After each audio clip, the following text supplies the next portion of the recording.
Assalamualaikum warahmatullahi wabarakatuh. Saya Syihabuddin. Terima kasih banyak kerana anda berada di channel YouTube saya. Dan terima kasih banyak juga jika anda telah tekan butang subscribe. Kalau belum tekan butang berkenaan, tekan butang itu sekarang. Jika ada video-video yang bermanfaat, insya-Allah akan ada feed YouTube anda. Dan jangan lupa juga tekan butang loceng yang berada di sebelah butang subscribe itu. Hari ini insya-Allah kita nak sebut sedikit berkaitan tentang tajribah. Secara umumnya tajribah ialah pengalaman seseorang melakukan sesuatu perkara. Itu tajribah secara umum. Dalam bidang perubatan, tajribah seperti seorang doktor yang dah tahu siapa hisap rokok, siapa yang hisap rokok banyak, maka dia akan menyebabkan masalah kesihatan. Sama ada pada diri perokok ataupun orang lain. Bab tajribah dalam bidang keduniaan ni tak ada isu sangat sebenarnya. Sebab dalam bidang ni kita ada banyak panduan-panduan yang jelas dan terang bagi menentukan tajribah itu valid ataupun tak valid. Tetapi masalahnya pada tajribah yang bersifat ghaib. Lalu difahami isu tajribah yang kita nak bincang ini ialah pengalaman seorang orang soleh dalam melakukan sesuatu perkara ataupun zikir yang harus dibaca. Lalu dia kata, buat ini akan dapat ini. Baca ayat ini akan dapat ini. Sebut zikir ini 10 kali akan dapat sedemikian rupa. Sehingga kita dapati umat Islam akhirnya akan mengambil pendapat berdasarkan kepada tajribah orang soleh. Seumpama mengambil fadilat daripada sumber wahyu. Itu yang berlaku. Contohnya Nabi ajar baca doa ketika nak naik kenderaan. Nabi ajar kita, Subhanalladzi sakhkhara lana hadza wa ma kunna lahu muqrinin wa inna ila rabbina lamunqalibun. Kemudian ada orang soleh dakwa, bacaan bismillah 75 kali setiap hari akan mendapat keselamatan ketika berjalan. Dan ini ada di dalam video-video yang anda boleh tengok di dalam YouTube, dan saya juga letakkan video Ustaz Muhaizat yang menyebutkan tentang ini di dalam link description. Bahkan Ustaz Muhaizat dalam video itu menyebutkan, bukan dia saja, orang lain pun sebut benda yang sama, tetapi kita kata yang ada dekat video YouTube adalah link Ustaz Muhaizat. Dia kata bukan setakat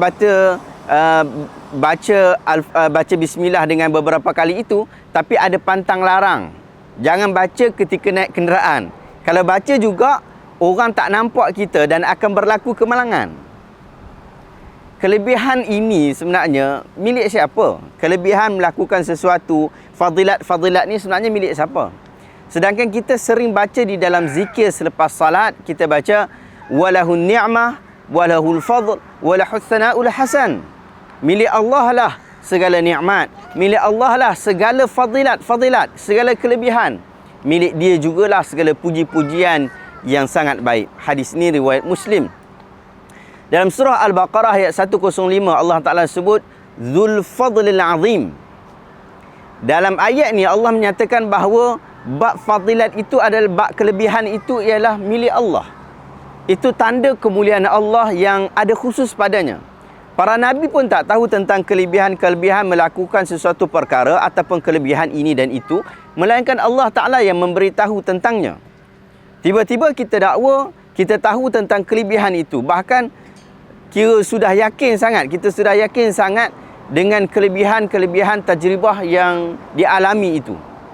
Akhirnya nampak seolah-olah kita mengambil hak Allah dalam perkara-perkara ghaib.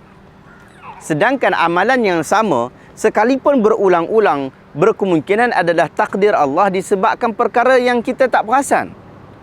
Kita sangka kita tak aksiden sebab kita baca bismillah 75 kali. Tapi mungkin sebab kita baik kepada mak ayah kita, mungkin juga sebab kita pernah tolong orang yang susah, bahkan boleh jadi kita yang memandu tu tak aksiden disebabkan penumpang kita yang doanya mustajab. Akhirnya ia adalah perkara gaib yang kita tidak tahu tentang sebab dan musababnya secara jelas. Dakwaan mengetahui perkara gaib.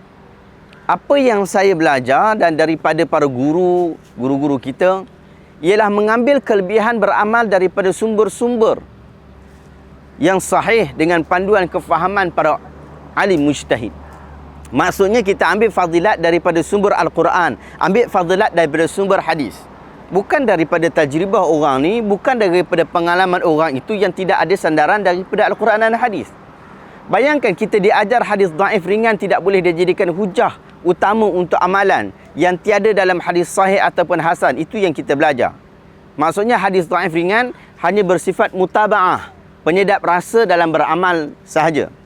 Tiba-tiba datang satu amalan yang tiada sanad, tiada sandaran kepada Rasulullah SAW, tapi mengambil tempat Rasulullah sebagai penyampai wahyu pada perkara-perkara yang ghaib. Lalu dipercayai dan diambil pendapat itu tanpa saringan lagi. Seolah-olah ia lebih mulia daripada kalam Rasul sallallahu alaihi wasallam.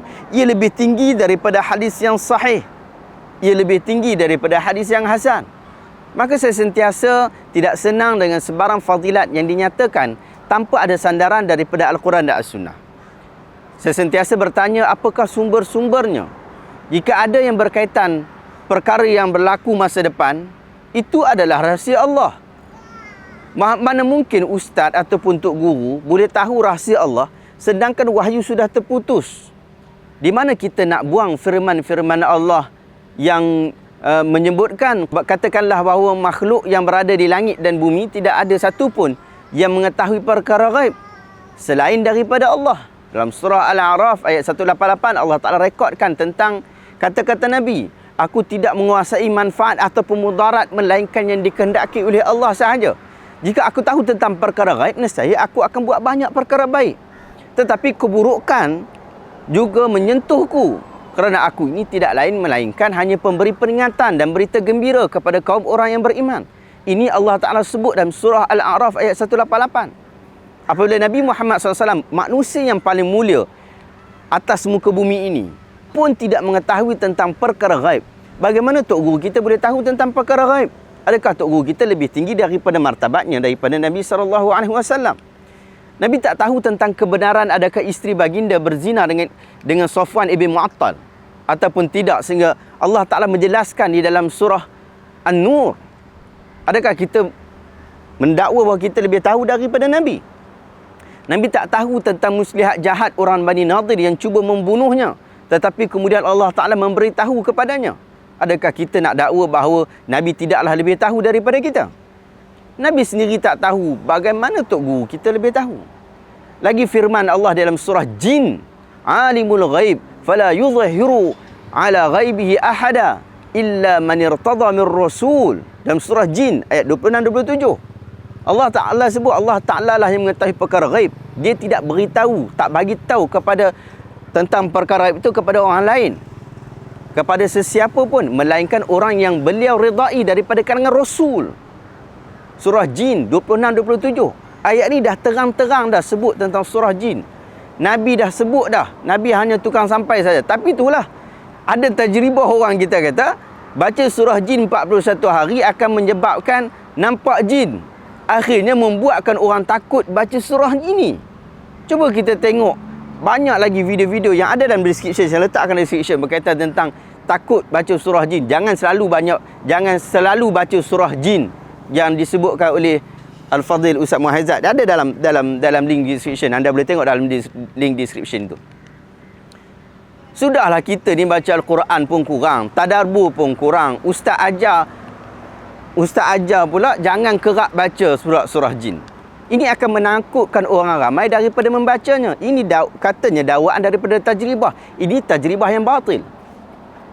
Kesimpulannya, saya tidak mengatakan bahawa tajribah di dalam amalan dan zikir ini tidak boleh secara mutlak. Bahkan saya akan jelaskan berkaitan tentang isu ini dalam video akan datang. Tapi saya nyatakan bahawa menggunakan tajribah tanpa sebarang disiplin akan menyebabkan umat jauh daripada agama. Kelebihan-kelebihan amalan yang sahih itu sangat banyak. Lebihkanlah ia melebihi segala-galanya. Inilah tanda kita kasih dan cinta kepada Rasul SAW. Adakah anda dapat sesuatu daripada video hari ini? Kalau dapat sesuatu, tekan butang share dan sebarkan kepada orang ramai. Terima kasih banyak. Assalamualaikum warahmatullahi wabarakatuh.